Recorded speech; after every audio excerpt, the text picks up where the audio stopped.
Welcome to Hood Champion Boxing and Sports. In boxing, you find a way to win, or you find a way to lose. Or in Dillian Whyte's case, you find a way to make yourself crazy because you're chasing a big payday against Anthony Joshua, and Eddie Hearn keeps dangling a carrot in front of your face and won't confirm whether he's going to give you the fight or not. Now, welcome to the channel. Please like and subscribe. Consider donating if you enjoy the content. Remember, it's free to subscribe. And if you don't like the videos, hey, I'll allow you to unsubscribe at no cost. So look, Dillian Whyte, since Anthony Joshua has hooked up with Derrick James, has, was talking about returning to the ring to fight Franklin, and since fighting Franklin, look, pre-fight, Dillian Whyte was just launching X-rated rants at Anthony Joshua, calling him all kind of names, saying he's dodging him, calling him the P word, he's a B word, all kind of stuff, right? Anthony Joshua comes in and does the business. Dillian Whyte, same thing. Anthony Joshua still has the right hand, has a skill set. He just looks gun shy, looks a little timid, a little intimidated. I want to get my opportunity. Dillian Whyte keeps talking about how Anthony Joshua, now this is what gets me. He's saying Anthony Joshua is replaying the 2015 knockout where Joshua clipped him. Now my thing is this. Joshua's not replaying anything. It's not his fault that you got knocked out, and DAZN and ESPN and everywhere else who wants to show clips of Anthony Joshua and his knockout, his highlight reel of KOs, and you just happen to be on there. You can't blame Anthony Joshua. So for Dillian Whyte that says, look, man, I want to redeem myself, I just don't think he's going to get the opportunity. What has Dillian Whyte really done to earn the opportunity? Now, I will tell you this. I think it may happen. I don't think he's earned it because Eddie Hearn wants another stepping stone for Anthony Joshua. And he just beat Franklin, so why not go on and beat the guy who beat Franklin? And at the same time, put yourself in position to ensure Anthony Joshua is able to move out of the smaller arena back into the big stadium. And there's a storyline there. If you let Dillian Whyte tell it, and if you let Eddie Hearn tell it, Joshua and Dillian Whyte are 1-1. Look, the whole 2009, I think it was 2009 where they were amateurs and Dillian Whyte clipped Anthony Joshua. Look, that doesn't count.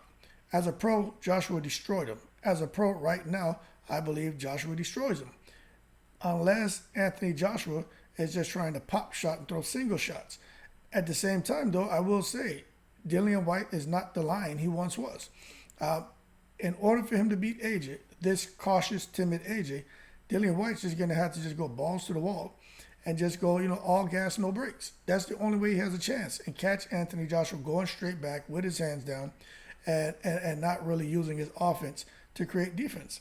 Letting your hands go is offense, but at the same time, it blunts your opponent from wanting to do anything, especially if you get that respect early. So offense is defense.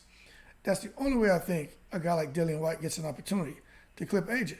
But you look at Dillian Whyte and you look what he has to say. He says, hey, look, there is someone here who's willing to fight him. He's talking about himself and AJ, and I'm ready to go. But for some reason, Joshua seems to, and I don't know if it's a tactic of his, brush it under the carpet. This is Dillian Whyte begging for a fight now. He knows what my mindset is. I'll come to fight, and I carry power in both hands. Now, as far as Dillian Whyte talking about how he carries power in both hands, I'll tell you this, right? I got to give Dillian Whyte credit because there is something there, right? Let me see if I can pull this up for you. He has 29 wins, 19 by KO, 3 losses, all 3 by KO.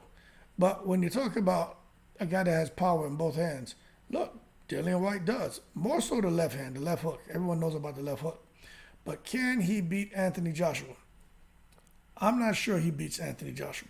To be quite honest with you, the next time Anthony Joshua gets in that ring, he may have a little more confidence.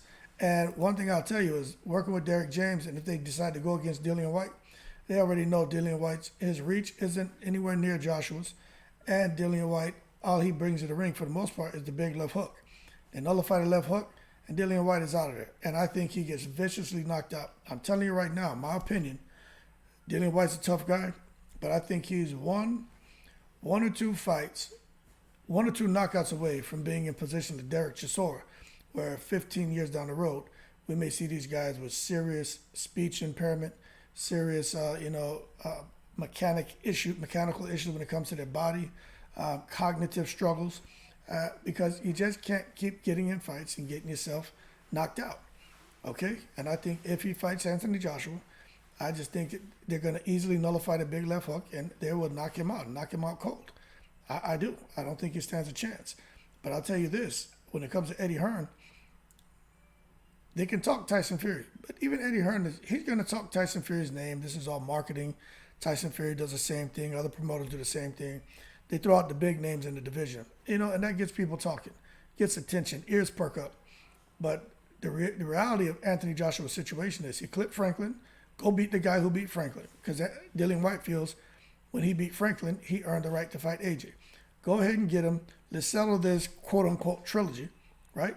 Knock him out, and then go on to the next. To me, a step up after knocking out Dillian Whyte, which he should do, or at least beat him over 12, I think he should knock him out, would be fighting like a Luis Ortiz or someone of that level. Not a damn Joe Joyce, not a Wilder. So Anthony Joshua is going to be returning within 3 months, 12 weeks. So where we're April, so May, June, by July, Anthony Joshua will be back in the ring against another opponent. And I have all the belief that Eddie Hearn is going to put him in there with Dillian Whyte. I just can't see it. But as far as the money, look, I really think guys like Dillian Whyte and Derek Chisora are at a point in their career where they just want to cash out. Now, Anthony Joshua going to fight Dillian Whyte in Saudi? I don't think so. I think they'll fight there in the UK, and Anthony Joshua will save the fight in the Middle East for a guy like Wilder or Fury. And that's the direction I think this is going to go. But that being said, leave your comments below. Let me know what you think about Dillian Whyte. We understand in the last couple of rounds, he went after Franklin. He did, and he hurt him, but he couldn't get him out of there. Anthony Joshua didn't really go after him, but he did put his foot on the gas a little bit. And Joshua hurt Franklin bad, but he let Franklin hold on. Joshua didn't use his legs, his feet to get out of the way and to break the holes. He just more or less was comfortable being comfortable. And I just don't think that's going to cut it. And I think he knows that won't cut it going into a fight with a guy like Dillian Whyte. But that being said, there's got to be a winner, there's got to be a loser. I think AJ wins. I think Dillian Whyte loses. I don't think that it'll be a draw at all. So that being said, we'll see what Eddie Hearn decides to do. Fast Eddie, he got AJ. He's going to be very careful with him. He knows this right here is probably the second half of AJ's career. And just if you guys didn't know, when I say second half of AJ's career, he's looking at 2 fights a year. This year may get 3 or 4 against, low level opponents, right? And then after that, you're looking at 2 fights a year over the next 5 or 6 years. That contract he signed with DAZN is crazy. So Anthony Joshua's not going anywhere over the next 3 years. But he can, call it quits if he wants. But if he chooses to return to the ring, if he retires in the next 2 or 3 years, but he chooses to return to the ring in the 5th or 6th year, then he would still be under contract. So I'm sure they have clauses in the contract that allow him to kind of ease on out if he wants to. But if he chooses to come back, hands are kind of be tied and have to fight on the zone. But that being said, we will see what the next move is. But from what I'm gathering, stars are lining up to give us Anthony Joshua against Dillian Whyte 3. If that doesn't happen, I'm sure Dillian Whyte's going to kick and scream and raise hell. He and Chisora don't have a problem with speaking their minds.